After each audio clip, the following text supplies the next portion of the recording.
We're going to talk about doing MPD today as Asian Americans, and also often in Asian American contexts, especially as young staff. I remember when I first came on staff, and I was doing MPDs with all these aunties and uncles in my home church who knew me when I was 7. And there were both benefits and challenges to being in that position. But the ways that we want to lay out the foundation for MPD is to always remember that MPD is a ministry to our partners. They minister to us by supporting us and allowing us to do the ministry on campus. And I also want to believe that it is ministry to the partners, that when they give, it is actually they who are blessed. And I've seen that in different ways over the years, just relationships with alumni, relationships with church partners, the way that MPD and their giving has actually grown them in their faith, grown them not just in their finances, but just grown them even in the excitement of participating in what God's doing. I've had many friends say, who aren't in ministry, I love getting your ministry updates because it reminds me of a time when I had that kind of energy and passion for the Lord when I share about students or young staff, and it continues to encourage her as she's gotten older.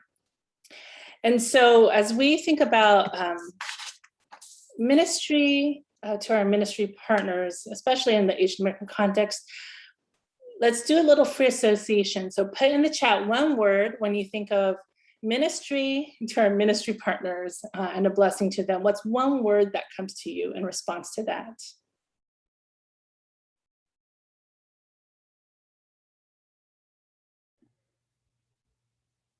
Oh, would you mind repeating the question?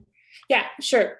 When you think about MPD as ministry to our ministry partners, and that it's a blessing to them, what's one word that comes up for you in response? It could be a feeling or a thought.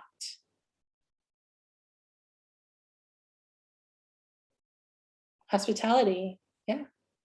Joy.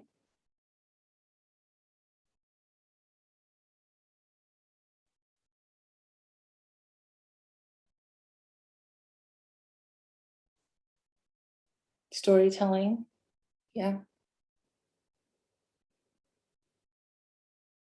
Unsure, connecting, encouraging. Yeah, and I love some of the words that you all are coming up with, because I don't think when we think of just the idea of MPD, those are the immediate words, right? When I think about having to make asks or make appointments, I'm not thinking about it as hospitality or joyful or connecting, as an opportunity of connecting. Sometimes we may more quickly associate it with awkward, needing to initiate, and how am I going to get to the ask without offending somebody?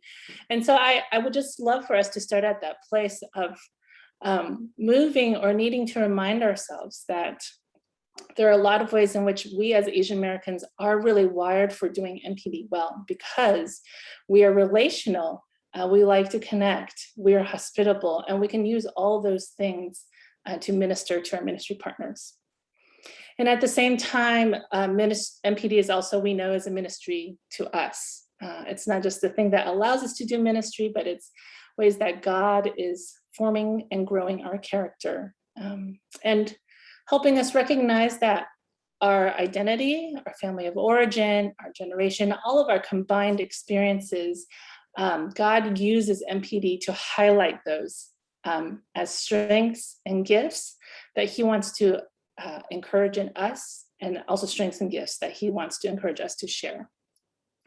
At the same time, there might be some challenges when we think about things, for me, when I think about things like gender or generation, how well I'm familiar with the language and culture, there is challenges as well. And so we want to think today about what are some of the gifts that we bring, the opportunities, and what are some of the challenges.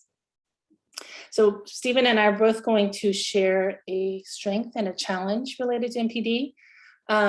So for me, a strength, I grew up in my home church, and about half of my support still comes from my home church and people at my home church, even though I haven't been attending that church regularly for almost 2 decades. But when I started doing MPD, everyone was so thankful and happy that they had a homegrown missionary, right, that God has called. And there was just that open path and category for me, having belonged to my church and being seen as like this was my church family, and we're closely connected. They were so excited about having homegrown, and that was just opening a path. I would say a challenge for me has been, as an Asian American woman, and my home church trends towards being complementarian, in that they don't have female elders or female ordained pastors. That finding for me, working through issues like legitimacy and spiritual authority has been a challenge for me, that God has shown up in some really great ways over time. But that I think when I enter a room, I know that my gender is communicating something, or some people are making some assumptions about me that I have to kind of work with. And then there's just other things I do to establish some sort of legitimacy and authority. Stephen, what about you? Yeah, I think for me, something that is a strength is I think it's also really a little bit to what you mentioned, Peggy. I have donors that have been giving to me for 6 years now, and monthly for 6 years. And so there's a sense of, I think, loyalty and mission, understanding of missions, and of like, yeah, I'm going to support you and give to you. You're doing God's work, and that's good. And I think that's the strength that's really helped me in MPD. I think a challenge, when I think about challenges, is sometimes when I have friends who are like not in a position to give, and maybe they might feel ashamed or upset about it. And so rather than maybe willing to meet up with me and say, oh, I can't give, but I'm willing to pray. Sometimes I have friends that straight up don't answer any of my messages for the past 3 years. I actually have one friend that go back. It's just a one-sided message for the past 3 years. Every sometime, even though at one point I gave up, like, okay, you know what? I message directly. I don't even care if you can't give me money or anything. I just want to meet up with you and like establish our relationship. You are my first, so and so, and no message. And so I think that's the difficulty and the challenge. Like, how far do I go when like asking and respecting and understanding they're saying no, or if they're really busy. And so that's sometimes also confusing to deal with. Yeah. And so as I think about that, I think for many of us that I saw a lot of nodding heads. All of us may have strengths, perhaps ones that we don't realize, and challenges that perhaps we're certainly know, but also maybe things that we think is normal and is actually specific to our culture as well. And so something that Peggy and I want for us to exercise on is to begin to really understand, because if MPDs also, not just for our ministry partners, but also for us, then it helps to grow and know about ourselves. And it helps to do it in the group so that others can point out things that we may miss. So something I'm going to show is this diagram. And something that's it's communicating is that what makes up me is not only just my personality, but it's also about the culture I grew up in, the generation that I belong to, where I live, and as well as gender and family of origin. And so I can definitely testify that even for me, what has affected me and therefore my MPD has been, as someone who grew up in a Chinese American background in New York City. And so there's people who are very much like, still kind of like, I don't know how to explain a New Yorker, but it's like very like straight, go to, slightly less chill. But also my family of origin, my grandfather was actually a missionary. And so as a result, and I'm second generation American, but I'm also second generation, like after my grandfather. And so there's a huge Chinese church connection and like, oh, we know your grandfather. And all of that has affected my MPD as I reach out and ask for people to support, and they realize kind of like what family and the background I'm in. And so I'm curious for us and to ask us about how do each of these other categories, when they overlap with our ethnicity, what strengths does that result in for us? And what challenges does that result in for us? And so here's what I want us to do in a bit. In a moment, I am going to put a link to a Miro board in the chat. And I want you to open the Miro board, and in it are instructions and categories and overlaps. And so I want us to look at them and to be able to write on a sticky note about what are the strengths we have when our ethnicity overlaps this other category, and what are, whoops, I'm sorry, and what are our challenges that come up. So we can go ahead and go into that Miro board link. Some of you may need to make an account, hopefully not all of you. In order to edit. Yes, I'm seeing a lot of you there. Yep, go ahead, go right in there.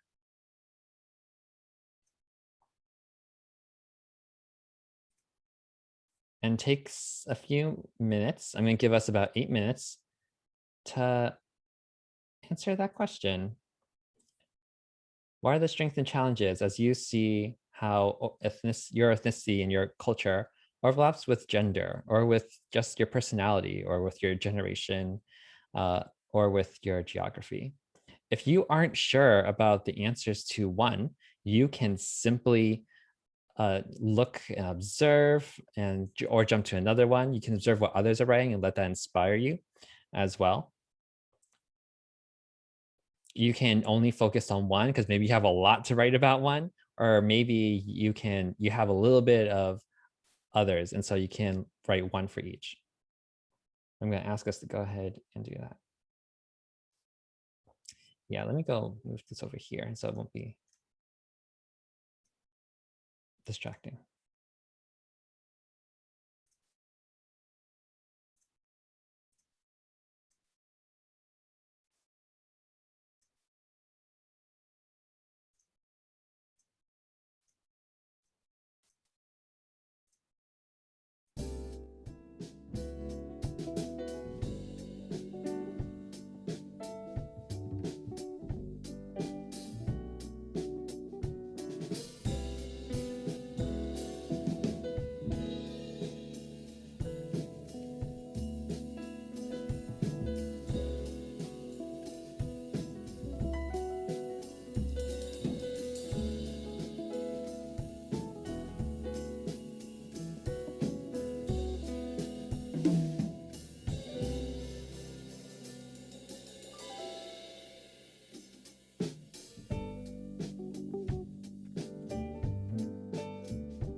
Hi, Stephen, I have a quick question.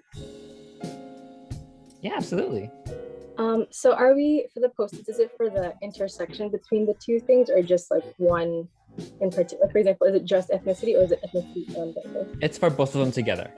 Oh, okay, got it. Yep. Thank you, Anna.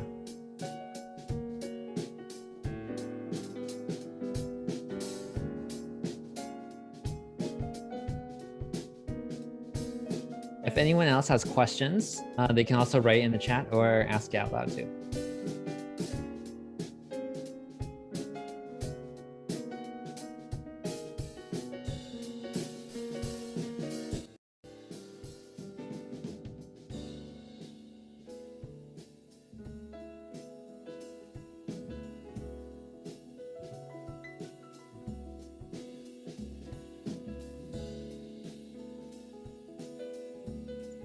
can you describe a little bit of what you mean by geography? Yeah, thanks for asking that question. So an example of what I mean by geography is if you were born in a place, say, that's rural, where it's a small town community, it may make it extra hard challenge for you to do NPD because it's people may not have access to as many well-paying jobs or resources like New York City. And so that might be a challenge to you. It may also be, in some ways, a strength because it's small town, so you know everyone, and everyone like basically knows someone else, and so it's really easy to have a connection that just spreads and goes for a longer ways than a city. And so those are some strengths and challenges that may be affected by your geography. For some more clarification about the intersection between, I guess, any of these two things, like what would be a good example that you would put? Because I think I'm struggling whether I was thinking of, like, I think most of my things might be an intersection that I've currently thought of, but I cannot tell. So I guess, yeah, just looking for example. Yeah, an example for each one. Mhm. Or like an intersection versus just one separately in, like, I guess ethnicity or gender or ethnicity or geography and such. Yeah, I think if you have one that you think is related to your ethnicity and you're not sure what if it counts as that intersection or not, you should just put it down. I think that's totally fine. And that can come to discussion. But I can give some quick examples. And hopefully I'm not like, skewing or anything, interrupting your brainstorming process. Is that for ethnicity and gender? Yes, I agree. Someone, even for a quick snippet, as someone wrote, males are generally more accepted in ministry. And so I will say that for me as a Chinese male, that when I go to my church, I think there is more of acceptance of like, oh, stepping on stage, being able to share in front of everyone more readily and easily, being able to just talk to a pastor of a church and say, hey, I'm a campus minister. I would love to like talk, and them inviting me without me asking to like preach one day at church. I think that comes easier for me, which is in many ways a problem. For sure for us whole. Woo. But absolutely can come off as a strength. A challenge for around personality is that I'm okay. So me, I'm very extroverted, and so that gives me strength and a lot of energy to go and encounter others. And so as a Chinese person, it gives me, yeah, just like I would say Chinese people are supposed to be very, I guess, and this is stereotypical, you're not supposed to be loud. I've had uh some of my loud Chinese friends yelled at for being too loud. But if you're extroverted and so you're Chinese, you kind of have this thing going for you, because if you're like Chinese and quiet, that may make you less seen, and so the connections are hard to make for NPD. But if you're have a lot of energy, you're willing to go out, meet people, be friendly, that can, and that how that overlaps with my ethnicity is that it actually gives me the ability to make lots of relationship and networks, and not be afraid about running out of context too quickly, because I'm able to meet and be friendly and make more connections for that. I hope that was Yeah, that's understandable. cool. Okay. Thanks, Steven. Yeah.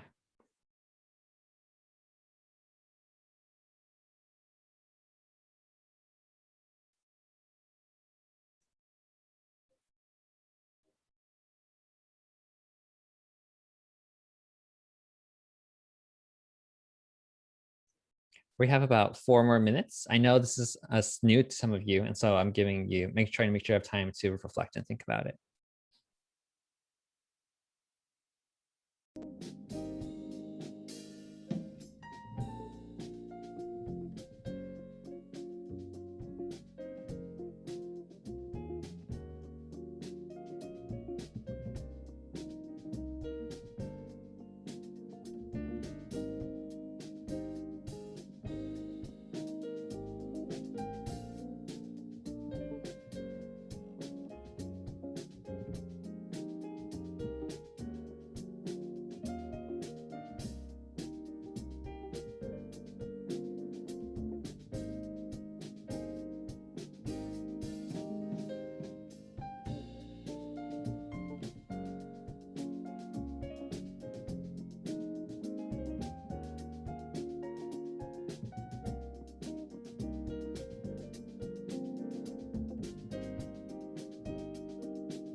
There are 2 more minutes.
Okay, I hope that gave you enough time to be able to reflect on your own, as well as maybe explore some others.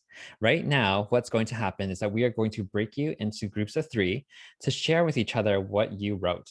What are some strengths that came up? What are some challenges? What are some of the stories that you have behind your strengths or your challenges? These questions were meant to kind of be a launching board for sharing, not just what you have to share. So please feel free to ask each other questions in the middle of each other's sharing to be able to get to hear and understand one another. I'm going to give you all about 7 minutes to share in groups. And after that, I'll bring us all together. Yep.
Oh, people are really talking.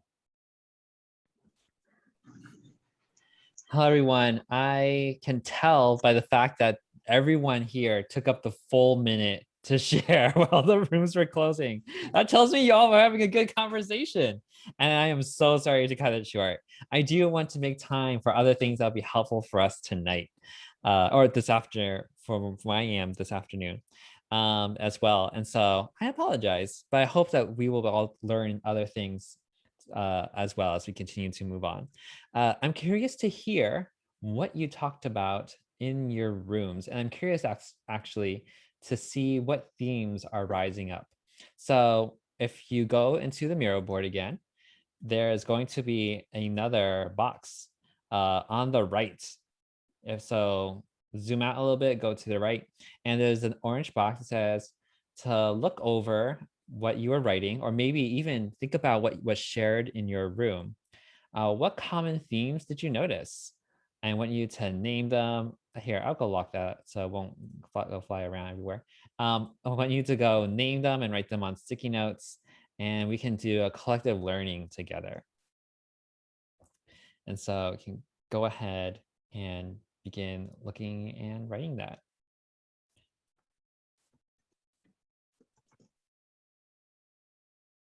Something that as you all are writing, something I can definitely name is that the unfair advantage that males have automatically simply by being male, and that females in ministry, women in ministry, don't, because of the expectations, is, yeah, definitely there.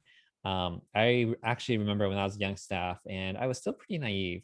I had a friend who we were both, she decided to join actually crew staff a year after I had joined IB, and we were asking funds from the same church. And out of nowhere, she messages me like, "Hey, Stephen, how much is the church giving you?" And I said, "Oh, I think this amount." You know, the church never gave a clear promise, but last time they donated was this amount.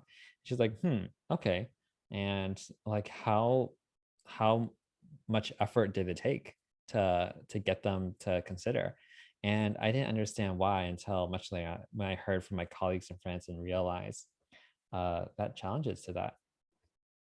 And so that's definitely something that affects MPD right there. And that's we, as a male staff minister, I need to take ownership to advocate for women as well. And so, yes, what other things are you all writing? I see someone writing hospitality embedded in our personality. Yeah, because of our culture has helped build relationship and make MPD ministry. I cannot tell you how many times the first 2 years I was raising funds, I took people out to lunch, and I took people out to the same Vietnamese restaurant near my church all the time because, well, one, I really like Viet food. I liked, I also liked it because they had this cold dish and it was summer. And it also had low prices in Chinatown. But I did it with meals every single time because that was how I was expressing hospitality and respect to them, by taking them here and training them out as they listened to my MPD's story and staff story. Someone else I see wrote navigating the realities of storytelling and extroversion. Yep, and making space for the ministry partner to share. Yeah, absolutely. I resonate with that. When I go have moments with my MPD potential partner, I always ask them what's their experience in college, if they went, if they had children or someone they know that is going, how did it affect them? I always ask them to ask to share first so that I can learn their story and I can share what I'm doing around their story as well. Someone wrote MPD advantages or challenges based on geographical location. Whoever wrote that, can you share a little more on that? I would love for us to hear from you. Yeah. So yeah. So me and was it Mikey? I think we were talking together and just sharing a little bit about like where we grew up. So Mikey grew up on the West Coast, and like the church communities that he grew up in was very. He said he was talking about like the Japanese like church that he grew up going to. Like there was a wide network across the West Coast, kind of, and so he was able to make a lot of connections and build a lot of networks through that. Whereas like my experience growing up in the Midwest, there's a lot of like small pockets of Asian Americans and like Hmong Americans, where it's like the networks are like they're interconnected, but then at the same time they're like hard to like reach because they're so scattered and far apart. And so so those are just some of the challenges and the advantages that we shared about when we were talking in our breakout. Yeah, that's so true. Thank you for sharing that. How do you pronounce your name? I'm sorry. Lisu. Lisu. Yeah. Lisu, thank you so much for sharing that. And we hold that together, right? We hold those, the reality that Asian American ministry is actually very it's like we call it multi, very diverse. And so you hold these two stories that are both true, that the churches and the networks, some are easier and some are harder to make, especially when we consider geography and where our communities went when they landed here. All right, we're going to give now a 5-minute break just to breathe, get up, don't look at your phone, don't check your email, like, just go drink something, eat something, go pet your dog, go hug your sister or brother if they for fun, especially if they don't like it. Just breathe a little bit and then come back And then we are gonna move on to our next section. But this is gonna be a break. Yeah, just go breathe and just have fun, y'all. I'll see each other come back at 4:26. 4:26. I'll write that in the chat. Oh, for East Coast.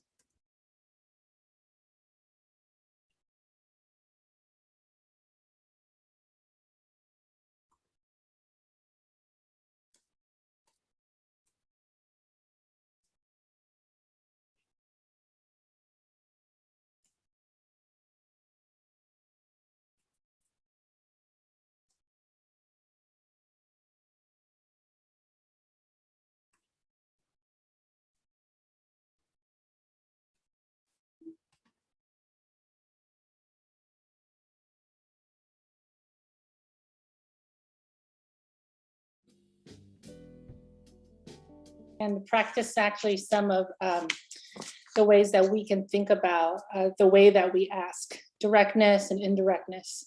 So I think one of the strengths for me as an Asian American doing MPD is the ability to be adaptable. So I think when we're bicultural and we come in and out of different cultures, we learn to adapt, right? So when I go to my home church and I'm speaking to my aunties and uncles, even though I'm 41, they're still my aunties and uncle.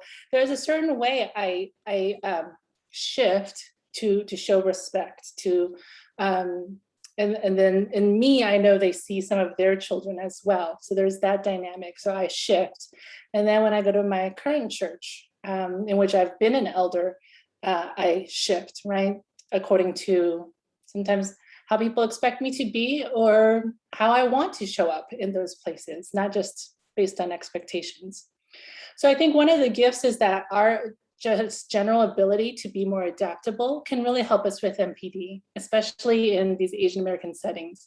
Because so much of knowing how to ask is first diagnosing what kind of ask to make. How direct or how indirect do you go with this person? And people are complicated, so there is no formula, but I'm hoping that we'll give you some handholds for you to grow in your discernment. Yes, adaptability, needing to code switch. That could be a whole nother seminar about like the exhausting nature of code switching.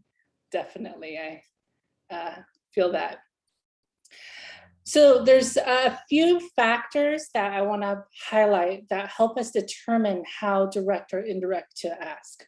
And again, there's no formula or science, but these are things to keep in the back of our minds. Stephen, can you put up the slides? So there's three things. The first one is acculturation, and really the person that you're asking, how familiar might they be with the dominant white American culture that's kind of pervasive in our country, that's not often defined or named because it's just kind of the assumed default in the places that we might go into. But some ways that you can kind of assess this is what generation are they? So again, I'm going to speak in generalities. There's always exceptions, but if their family's been in the US longer, they might have more familiarity with the dominant white American culture. What field are they in, right? If a ministry partner is in a field with a lot of, because I grew up in Silicon Valley, so a lot of my ministry partners were engineers in Silicon Valley who worked with other Asian American engineers, so they were maybe a less acculturated. Whereas maybe somebody working in some social sciences, like a social worker might have a little more familiarity with dominant white American culture because that person might be interacting outside of their own ethnicity. The second one is the relative status to you. So I recognize me being 41, my relative status to a lot of my ministry partners has changed over the years. So now some of my ministry partners are younger than me because they were my former students and former staff. And then I still have ministry partners who are older, but they're now grandparents, which wasn't true when I first came on staff. So what is their age relative to you? So for my students, I feel okay getting more direct with them because now I'm the older one. Does the person have any special titles, right? Like Dr., Reverend, Elder, Pastor. And so when I'm interacting with the elder's wife at my home church, I might be more indirect than if I were to interact with an auntie, because we're holding her in my church. She has kind of a higher esteem because of her title. And then gender, right? So for me, female interacting with a male, that will impact how direct I am. If I'm interacting with somebody who's the same gender, I might feel more comfortable being a little more direct.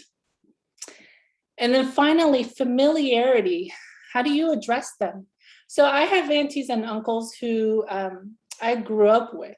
So there might be a familiar exchange where I don't feel like I have to be as formal when I talk to them. So we want to think about, how do you greet the person even? So we have some families. So I grew up going to an immigrant church. There was a Chinese congregation and then the English speaking congregation. There were people who were my parents' age who were part of the English congregation who would hug me when they saw me.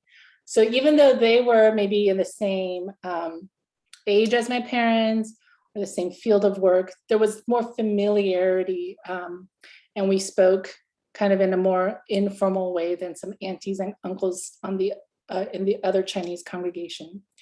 So those are three factors that impact how direct or indirect we might ask. If you have any questions about this, go ahead and write them down. We're going to leave time at the end for Q&A, and we can get to some of your questions there. So as we think about directness, it's not really just a direct versus indirect ask, it's actually a continuum. And so the MPD department has, with AAM Ministries, has created this continuum of ask. Stephen, if you can go to the next slide. Okay, so on the left side, you have like the most direct ask, and you make the ask face-to-face or an appointment. So this is when you call them up, ask for an appointment, and you share your case and make a specific ask for dollar amount. That specificity for me is pretty rare in terms of when I ask people, will you give me $200 a month? I can't remember the last time I did that, but that happens in some cultures that are more direct. And then all the way to advocate asks, where I receive ministry support from people and I have never talked to them before in my life. Somehow, through the advocacy of somebody else, funds come into my account. Sometimes I've had ministry partners start regularly, monthly, and I have no idea who they are. Sometimes I have to pull out the church directory. I'm like, I don't know this person, but they started giving. So there's a whole spectrum in terms of the work that we do, from direct to indirect. A lot of our asks generally with peers or students will be more direct. And then with aunties and uncles, people who are older than us, direct asks get more direct. Are there any questions now about these two things, the factors and then this continuum? I am so glad, Joshua, that you are seeing this now and that it will be helpful for you in kind of assessing. So feel free to share this. We'll send you the materials afterwards. So feel free to share this with your friends as well. There's a lot of resources out there. So sometimes getting the right resources to the right people in university can be a little tricky. Okay, so I'm going to have us practice.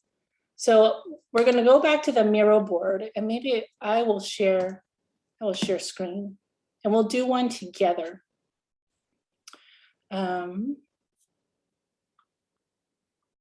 Go back to the Miro board. Let me share screen. Okay, we're going to come down over here to indirect ask exercise. Oh, where did why did that happen? Okay. If you guys zoom in, and let's look at this. You're going to ask ourselves 2 questions. What can you guess? So these are actually, Stephen and I compiled legit communications that we sent to ministry partners. And from reading them, what can you guess about this person's acculturation, relative status, and familiarity?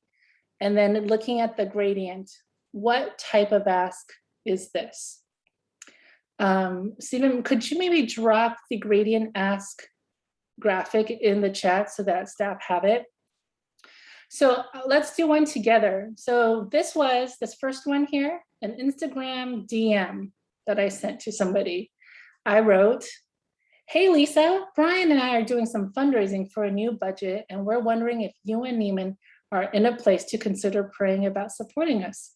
Could we find time to talk more about it?" Okay, so go back to your Zoom chat, and in our chat box, go ahead and type in, what can you guess about this person's acculturation, and what type of ask is this?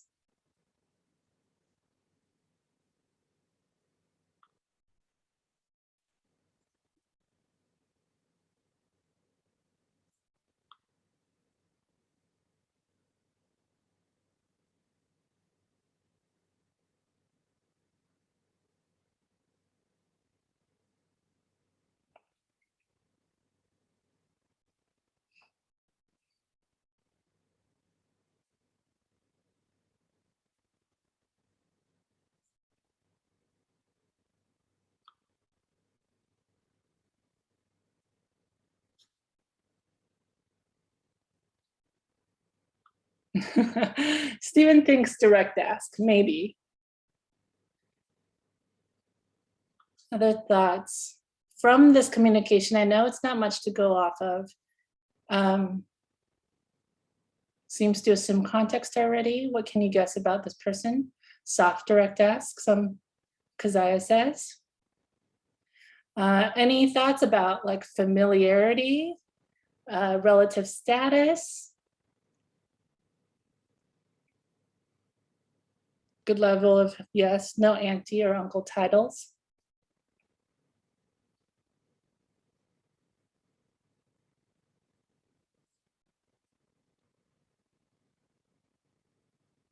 Maybe friends from church. Okay, I'll let you guys know. This is, these are former students. They were former student leaders that probably are in their late 20s, early 30s. And so they're just kind of getting settled in their ministry, not their ministry, in their careers. And I would say when they were student leaders, we were close to them, but we weren't close to them between when they graduated and now. And I had connected with Lisa because she was kind of shared about her friend's bakery that was making like Asian American buns, and I bought some, and we were talking about that. And from that, I transitioned into asking for a ministry, a request for an appointment, and we ended up having a Zoom call because it was the pandemic. So yes, it was the soft, direct ask, in that I never talked to them about numbers in my actual ask. This was just the initial communication, but in my appointment with them, we never talked about numbers. I shared with them a PDF of my budget, but we never like went through the numbers explicitly because that felt like getting too close to talking so specifically about money. So yeah. Questions about that, kind of reading through this and trying to diagnose it? And feel free to put the question in the chat or unmute yourself and ask the question.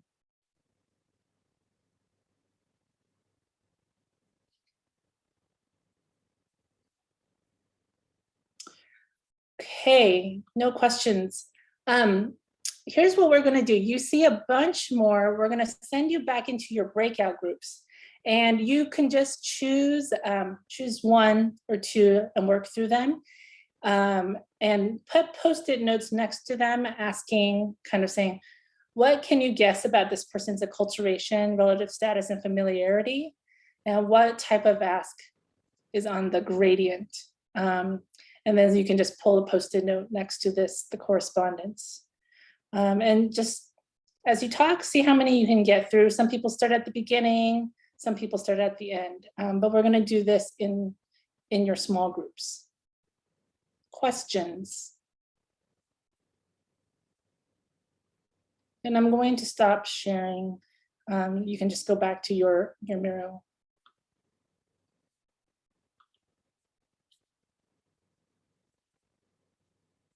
All right, I'm going to open the rooms then. Does that sound good, Peggy? Great.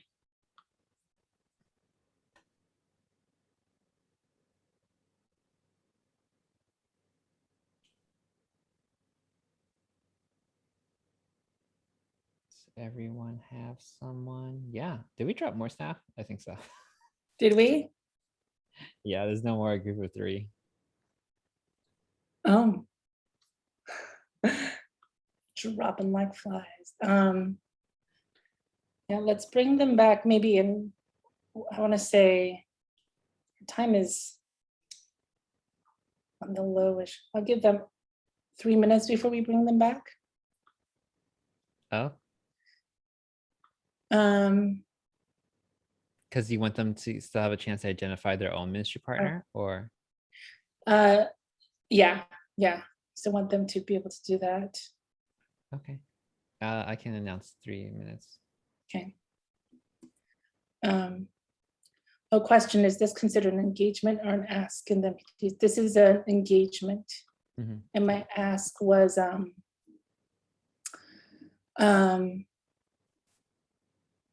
my It wasn't- ask, Yeah, in person, and you asked like. yeah, like we got on Zoom and I asked in person.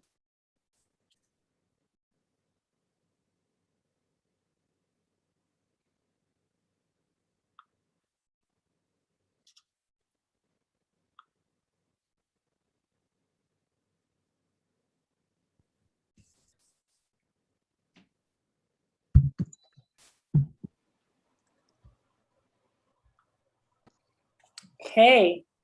How was that? How was it to do the activity where you try to diagnose the kind of ask we were making? Feel free to type your response in the chat or unmute yourself. Yeah, I thought it was interesting. I feel like I am more indirect than I thought I was. I thought I was pretty direct, but according to the graph, it seems like I might be indirect. And so that was just interesting to think about. Yeah, one thing about these communications is just the fact that I'm reaching out via this communication puts these in a direct category. Because if I was making, other than somebody said that was an advocate ask on this kind of the first column, that was actually my ministry advocate auntie emailing me or texting me and saying, hey, I need your info. So I didn't even have to initiate with her. So I'm like, that's like as indirect as you can get, but we have an established relationship. So people that, if I'm going to initiate with somebody, that's already putting me in kind of a hard indirect ask category, which is a lot of students, a lot of older families who are more acculturated, so people who were in the English congregation. Yes, other thoughts or questions?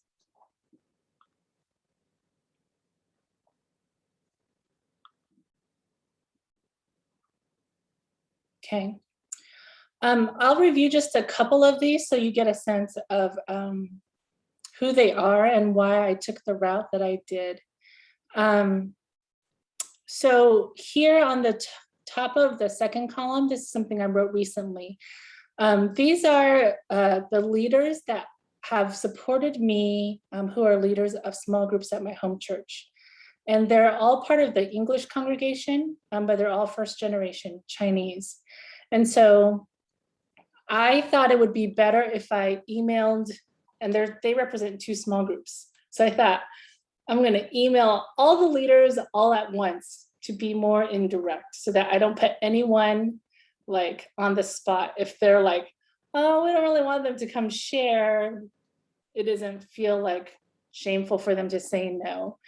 So it's like a group invitation. And then they're all a bit older than me. They have kids, they probably have kids your age, young adult children. On the lower right here, the email, hi, Gus and Lim. What I want to highlight there was a lot of my engagements are after I've had a relational connection with people, especially if I haven't caught up with them in a while. So this was an ask for an increase from existing ministry partners, but I hadn't talked to them for years. They left my home church. They were giving faithfully, but we hadn't had like near zero communication for years. So then what I did was we caught up via a meal. Just, I love to catch up, see how you're doing. And then based on how that seemed to go really well, they asked how ministry was going. After that, I followed up and asked for an increase. And these were friends who were direct peers of mine.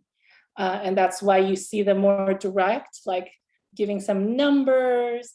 The husband is kind of a business guy, so he probably cares a little bit more about numbers. And so that's why I did that. Okay, we're gonna give you all access to the Miro board, and in part, we have all these up because we wanted you to have these as templates. So if you're needing to like message somebody, send a DM, send a text or an email, you could just use these as templates and build off of them. All right, Stephen, do you wanna take us into Q&A? Yeah, we have very few minutes left, but we want there still to be space in case any of you have questions. And so we might only have time to answer 1 or 2 depending on how fast they are. So if you have questions, I invite you to unmute and to share out loud. You can also share in the chat as well. And we'll do our best to give a response that'll be helpful. I'm sure as you're asking a question, others have also similar questions as well. And so if you have one from something that we've shared about, go ahead. This is your chance.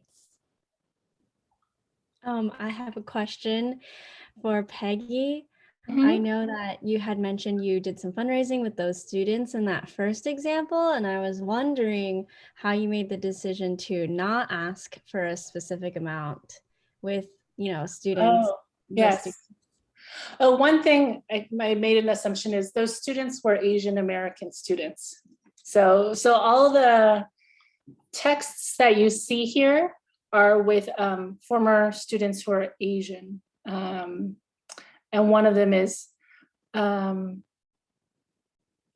the first one is student. The second one that's like, hey, John, that's an actual staff that I supervised for a number of years, and he left staff. So you could see it getting really casual with him via text. And then the third one is a former student who gives a lump sum every year. And so I'm a little more tentative, but they're all Asian American. So generally, if they're all Asian American, I don't do as many specific numbers unless I think they're the type that cares about numbers. But often in my emails, my budget is attached. But I might say like, I've attached my budget for your review, but I don't even really like tell them what my budget is. And those partners who care will email back and ask about the numbers.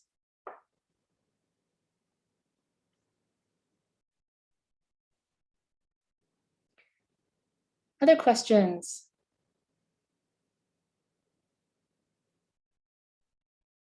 I just want to say, as some of you may be asking, to jump on Stephanie's question, I think that some of us actually do the continuum of how direct or indirect I should be. Some of us do it very intuitively, and that's okay. That's because that's us being in our culture and just like really knowing like, okay, this person is like a male, but he's all and he's elderly, but he's also like I don't know. My family jokes around with him. He's a jokester. Like we're all intuitively inside taking everything into account to decide. And so I just want to affirm that you don't have to like, oh, we're in the continuum. Does this fit in? You can also sense based on what you've been with them and how you know the community and the people they're with of how to ask them. So just want to affirm that.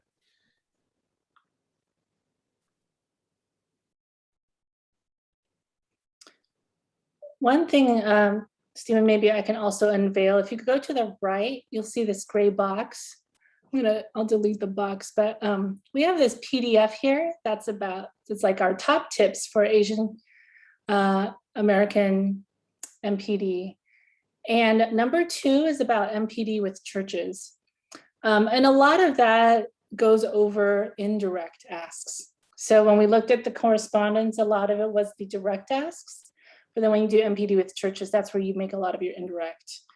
For example, number 4, or the bullet 4, a good indirect ask is to share at a Sunday service, at a Bible study fellowship gathering, prayer meeting, and at a missions board meeting.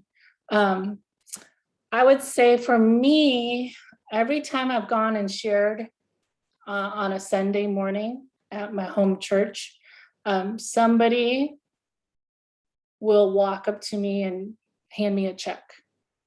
And they just hand me the check and I'm like, okay, thanks. And then I put it in a BRE myself and I send it off to the NSC. And so that's one way I get, it's not really predictable, but I know I get a good chunk of money just from showing up and sharing. So there is a lot of value in just showing up in different ways, even if you don't go to that church. I had a question for y'all. I was wondering, this is kind of a little bit about it, but like a lot of what we do is a lot about maintaining relationships. How do you, I guess, like maintain relationship without it feeling like a transaction? Particularly like wanting to honor folks and like, particularly like it just, sometimes it feels like tension sometimes when I'm like, hey mom, dad, can you like connect me with so-and-so auntie and uncle? But really I'm out there, to like reach that ministry budget. And so like, I guess maybe are there things in spiritual formation or things that you've done to kind of help navigate that or even navigate that with your ministry partners to make them feel comfortable? Because I know I've had some InterVarsity alumni, they're like, you only want me for my money. And I'm like, oh, sorry, like we really are friends. And so I was just wondering if I could say a little bit more kind of about that journey. Yeah, I do think it's, as young staff, those are some challenges because often also your peers who are in the early 20s don't feel like they have an established career and they actually can give too. So they feel that just as much as you do. Whereas as they get older and they have the means to be a little more generous, that I would say that can go away. So sometimes you're maintaining a relationship for a couple of years before you feel like making an ask. I do a lot, I think like social media, Instagram and Facebook has become a great way to maintain relationships that aren't super costly, right? So I've had a number of people that I've built relationships with through Instagram DM because I genuinely had a response to something they posted, right? Like I'm reconnecting with this alumni because like she posts lots of pictures of houseplants and I'm really into houseplants. And so I'm moving towards, hey, what's going on? You can transition to like, how are you, right? And so I would say for those who use social media, that's a really helpful way to maintain connection. With aunties and uncles, I find a lot of times they don't necessarily want that kind of relational connection, but I do a lot of gift giving, pictures of family. I send out, if you don't send out magnet missionary cards, I would say definitely send out magnet missionary cards. If you don't know what they are, you can let me know. I can send you, show you what they are. The letters, a handwritten card, it's kind of like an indirect kind of donor care.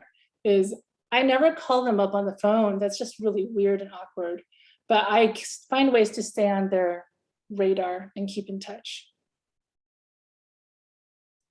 I know for myself that when I'm about to do summer of MPD, like I was announced like the sprint coming this summer, I 3 months beforehand would message people, intentionally go like, oh, this person might be asked, or like some alum, and go ask, hey, how are you doing? So that I'm maintaining the connection clear before 3 months later, I'm bringing them up to ask if they would like to give. And so MPD is actually reminding me to be in connection with other people before asking them. And so that helps maintain relationships as well. And I love what Peggy suggested about Instagram, right? We can count Instagram surfing as part of our MPD. We just go through our stories.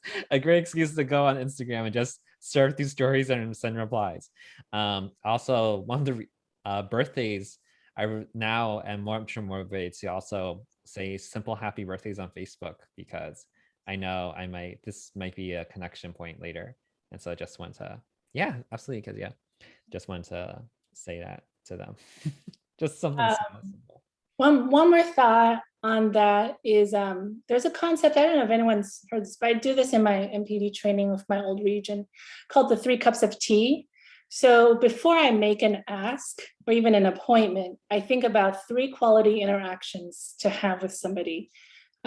So like I said, with the increase ask, I had just like a non-MPD related lunch with an old friend. And based on how that went, I discerned like, do I need more relational connection before I ask for an increase? Because I hadn't caught up for a long time. But that lunch went really well. So then I felt like, oh, I can go and make that ask. But a lot of it, I think like 3 quality interactions before I make an appointment or make it the ask. I know we're a little bit over time. So Stephen, do you want to just kind of wrap us up? Yeah, I'll bless you all. And after this, you're all free to go. This is something I took a prayer and I adjusted it to us. And so both Peggy and I, we bless all you here to be instruments of peace and good news in MPD. We bless you where there is scarcity, you may sow generosity. Where there is shame, you would sow honor. Silence, you would sow praise. Where there's darkness and light, where there's loneliness, may there be love. May you seek not so much to be consoled as to console, to be loved as to love, to be understood as to understand. For it's already in Christ's giving that we receive, in his rejection that we are accepted, and in his death that we find eternal life. And just want to say that for those who might be watching this recording later, who may not be Asian, that we also bless you in all these things as well, so that you may understand your fellow Asian brothers and sisters, bear their grief, and celebrate their gifts. And together, may God be glorified. Amen. All right, thank you all. Feel free to reach out to us. You can always find me on Teams. I'm on Teams all the time, even if your region's not using it actively. Feel free to message me. And also, we'll send some follow-up materials and connections to the Asian American ministries who can keep giving you all the support you need. All right, thanks everyone. Thank y'all. All right, bye. Thanks, guys. Thanks, Josh.